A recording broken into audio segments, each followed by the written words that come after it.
Oh, hey folks, I'm Mark, and welcome back to the channel where it's all about racing. I hope those of you that viewed my numerous Daytona 24-hour roar before the 24 videos enjoyed them. There's a good variety of stuff, and boy, did I learn a ton from all the people I talked to, all the cars that I viewed. Phenomenally cool trip. I will not be watching the 24 hours at the track. I came home. I'll watch from home. I will be going to Sebring, and I will bring you the first look at the new Valkyrie. That being said, let's take a look at today's focus, which is going to be this. Believe it or not, this is a Bburago Ferarri. Now, I know I have two look smarts underneath it because I generally don't collect Bburago cars. But I had to get this Bburago 499p and 143 scale because it was only 30 bucks. And it's not a bad car, but I just wanted to show you how similar the boxes are to the Look Smart, and in some regards, better and worse. Now, what I don't like about these boxes are you have all this crap on the side of it, which shows all the cars that they have made over the years. And folks, when they're still advertising cars from 2017, you know they've made tens of thousands of each of these. I wouldn't be surprised if they made hundreds of thousands of them. You see them everywhere at every racetrack. They have the full collection. They're always there. They also have the new Ferrari 296. I do not have that car. I'll probably get that in Look Smart. The bottom of the box has all the legalese that you'd expect, official 24-hour Le Mans licensing. And then, of course, you've got Bburago Racing on the side. And I think it's a really nice-looking box. What I do like about it, well, more than I do the Look Smart, is the way the top just flips up. And then this just pulls open, and you get to pull your car out. Nice and easy. I call this the $100 box on the $30 car. And that's what I paid for this, was $29. Now, this car comes on a nice plastic base, and it's got this, I think, rather attractive aluminum identification tag on the front. Bburago Ferrari 499p, 24 hours Le Mans. I have had a habit of these things peeling off because they're somewhat cheaply applied. You do have a nice acrylic jewel cover with it, and I'll get to one of the things I don't like about it. You look at the way it's mounted. The wheels are way off the base. It almost looks like it's suspended on air jacks. And if you take the cars off the bases to display them, that's not a problem. But if you don't, it's a negative. Now, the Ferrari 499p is a sports car prototype built by Scuderia Ferrari to compete in the 2023 FIA World Endurance Championship, or the WEC as we call it. Note that unfortunately this car was never entered in the IMSA Championship, and that's a shame. I'd love to see them racing over here. Now, the introduction of the 499p marks the 50 years since Ferrari first backed a factory prototype at Le Mans, and the number 50 car, not this one, the number 51 car, is a tribute to that. The designer of the car was Flavio Manzoni. Now, as far as specifications, the chassis is carbon fiber monocoque, suspension, double wishbones with push rods, the engine, a Ferrari Tipo 163 V6 twin turbo. Electric motor was a 200 kilowatt or 268 horsepower, mounted on the front axle. The battery, a Ferrari 900 volt. The transmission, no surprise, an X-Track 7-speed sequential manual. And I actually met a guy from X-Track at the race, and I told him, I said, dude, I have probably done 200-300 videos of cars from all different classes, all different series. And one thing that most of them have in common is an X-Trax transmission. And he told me that 85% of all the cars that were at the race this weekend had X-Track transmissions. I'm not shocked. It seems to be the choice of just about everybody. Now, the brakes were Brembo carbon with Brembo monoblock 6-piston calipers.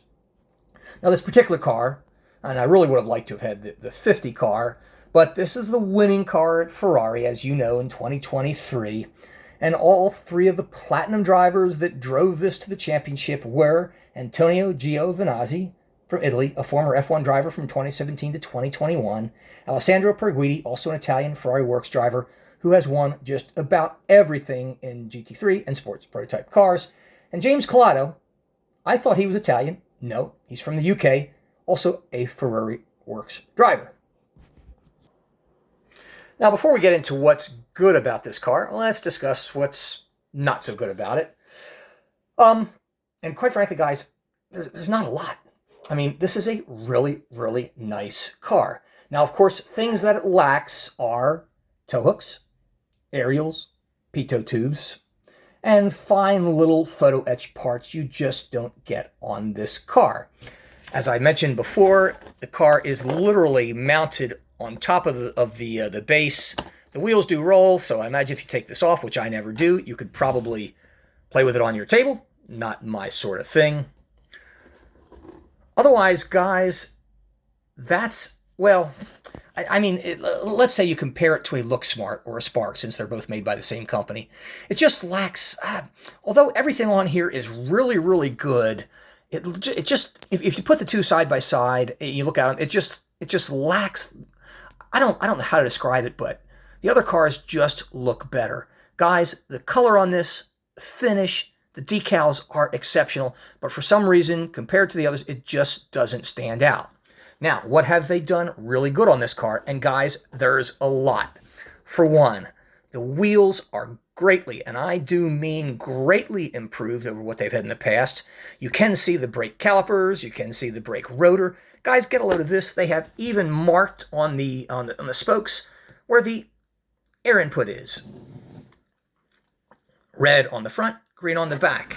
Guys, this is a thing you would normally only see on a Spark or a Look Smart, but you now have it on a Bburago. Now let's take a look at the front splitter in some detail.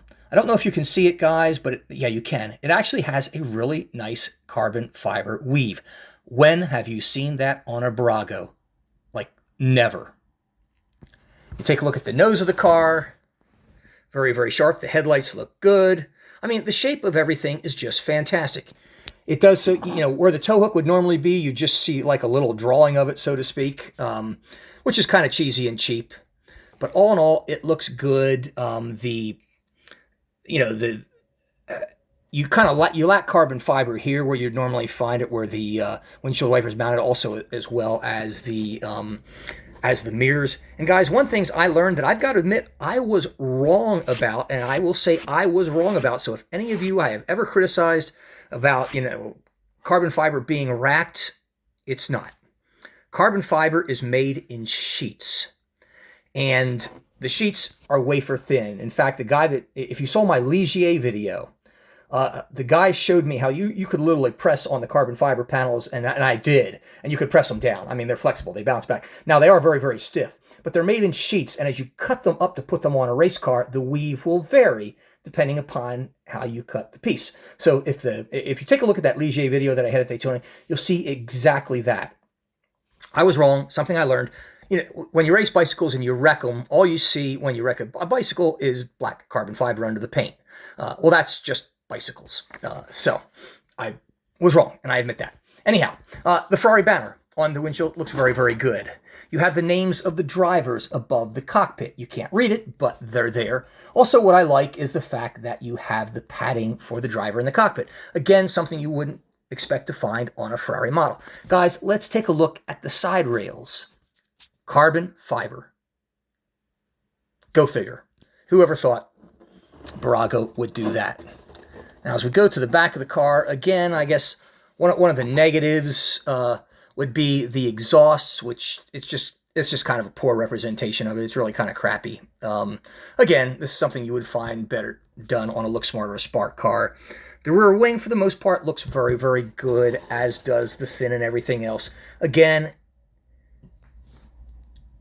it has, I was going to say it doesn't have carbon fiber pattern trim, but it does. It's just you have to look really close to see it. Guys, it looks pretty good. This is a huge improvement from Bburago. Now, the rear of the car, again, exposes some of the weaknesses. The tail lights, they are, you can see them, I guess, accentuated a little bit, but it's not really that good. It's kind of weak. This is carbon fiber weaved trim on it. It's hard to see. I guess it's about probably as cheap as you can get. It almost looks as glossy as the base itself. It's really hard to see, even with this camera. But again, these are the fine differences that would make a Look Smart or a Spark car look better. But guys, I want to tell you, for $30, this is the deal of the century. If you go to a race, anytime, anywhere, there are retailers that will have it. And guys, I purchased this particular car from Guts Ware Racing. They're out of Indiana. A guy named Thomas and his son Nick Man the booth, you can find it at all of the IMSA races. They're always there. There is their telephone number. You can order one from them. You can save yourself a lot of money shipping and handling if you buy it at the racetrack if you happen to go. You can see that they are IndyCar, that they are also at Formula One and all sports car events. So they're kind of your one place to get almost everything. Anyhow, that being said, that wraps this video up. I hope that you have enjoyed it. Thanks for watching. I know this was a long one, but this was an exceptional car that deserved a little bit more time than I give a lot of other cars. See you next time.